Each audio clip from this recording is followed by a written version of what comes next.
Dicchio. Then Andy Johnson. Away from Vieira, it's Dicchio again. And David Seaman having to flip it over the top. It's been a high-tempo opening here by Albion. Kubas with the corner kick.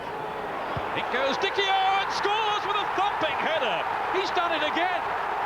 Only 3 minutes gone, and he has now scored in 3 successive home games. How do you get the best out of Danny Dicchio? Put him on the transfer list, it seems. What a response, and what a start for Albion. Gilberto seeking out Thierry Henry. Now Giovanni Van Bronckhorst with a strike-on goal. And a really strong save then by Russell Holt, who is having an outstanding season with Albion. Underlined with this stop. Gilberto. Arsene Wenger feels Arsenal are nearly back on track, but they're struggling in this game to get a grip. Henry. Would fall for Jeffers.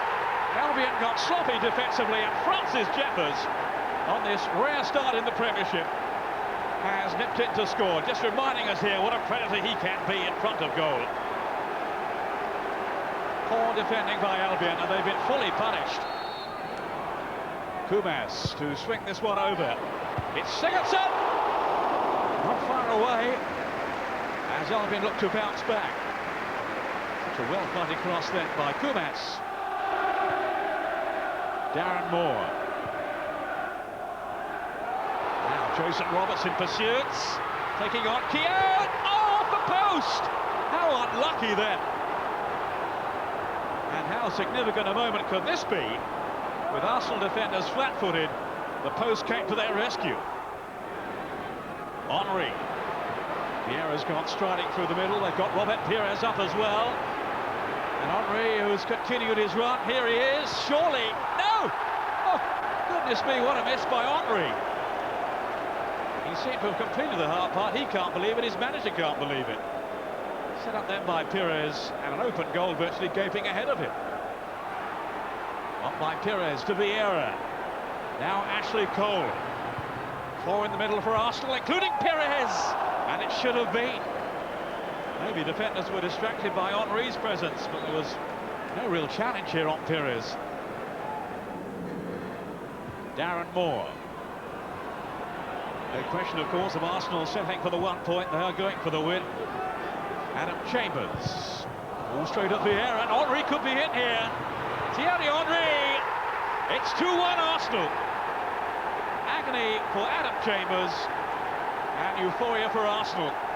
It's been really hard going for them today, but now Henry's quality has shone through as he moves into double figures in the Premiership and turns this game on its head. But with only 5 minutes to go, it's been a long time coming.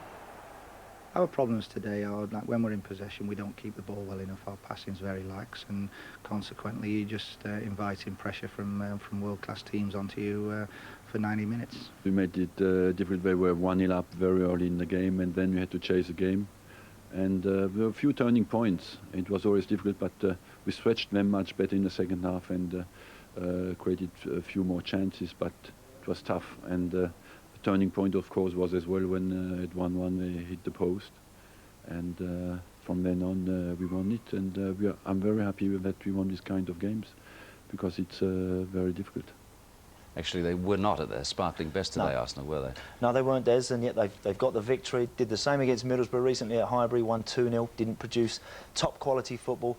If they're grinding out victories, then everyone else is in trouble, because we know when they sparkle, they can roll over anything in front of them. And if they were to beat Liverpool on Sunday and then Chelsea New Year's Day, both at home, then it spells a doom for everybody else, I think. And Albion didn't have too much luck in that one run. Well, I don't know about luck, but if you look at the last 2 home games, Des, taking the lead in both games, dream start, 1 point from 2 games, 2 home games. I'm beginning to fear for them now. Okay.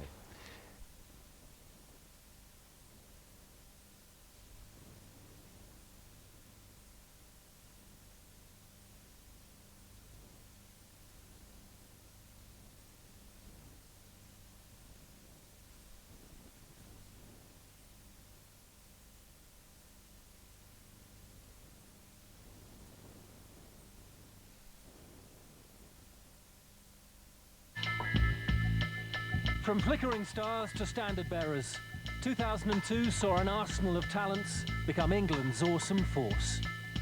Vieira, Henry, Dennis Bergkamp.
Top of the pile.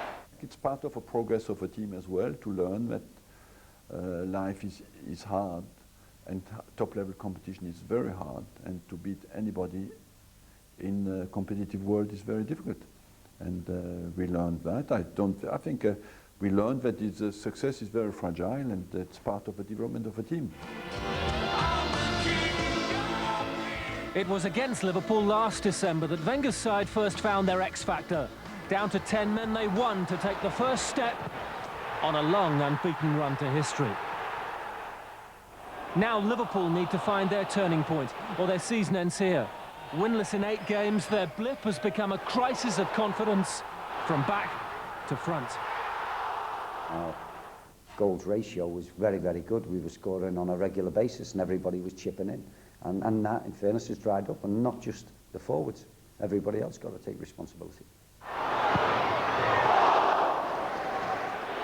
I used to say this job is too easy.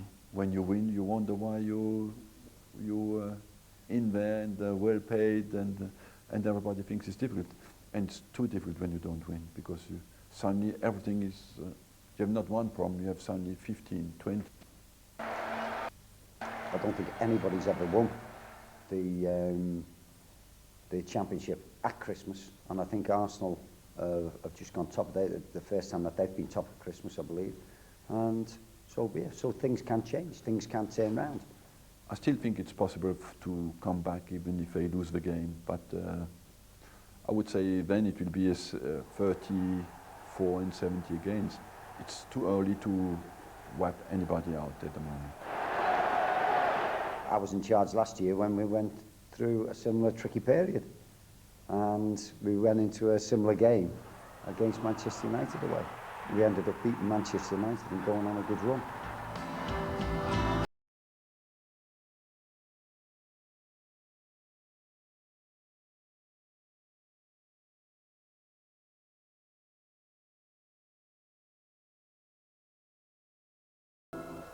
Well, Arsenal have 2 very big games to come in the next 5 days. But first of all, let's reflect on the whole of the last 12 months, because they have become the standard bearers of the Premiership, haven't they? Without a doubt, they've been an absolute joy to watch, Gabby. I can't think of a better side, or a side I would really appreciate and enjoy watching as much as Arsenal. They've got some fantastic quality. You know, go through the team, Henry, Lundberg, Bergkamp, magic.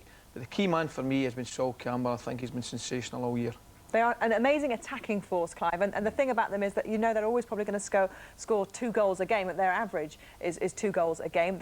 Their wins, they've had 10 wins, they've lost 10 games in total in the last year, and only 4 of those in the Premiership. It's phenomenal stats. I think that the big pointer is what you say, Gabby, is that they win games. They haven't lost too many, but they don't draw many either. They win them, and I think that's the difference. You know, they were labelled boring Arsenal, but as you say, scored over 100 goals, averaging 2 a game.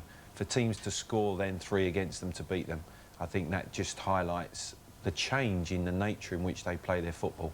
They can score from nearly every area of the football pitch, and I think that's really what makes the other it man I forgot to mention.